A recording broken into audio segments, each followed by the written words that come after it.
How to use Uber Eats vouchers or promo codes. In this tutorial, I'm going to show you guys how you can do that.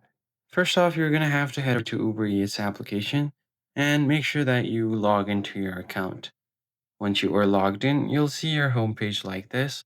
And from here, you want to head over to the account section at the bottom right corner. Then you have an option called promotions and then send a gift. So you can go ahead and tap on these tabs. On promotion, you currently do not have any promotions, so in order to claim one, you need to enter the promo code. Simply tap on the promo code or gift card, whatever you have. Just enter the promo code and then tap on claim promo, and you should be able to get some discounts from the promo code. You could do the same thing from gift section as well. So if you tap on gifts, you can tap on redeem and then redeem a gift card from here. You could get different kind of discounts on your checkout, or in some cases you will get free deliveries and other perks like that. I hope this tutorial was helpful to you guys, and I'll catch you on the next one.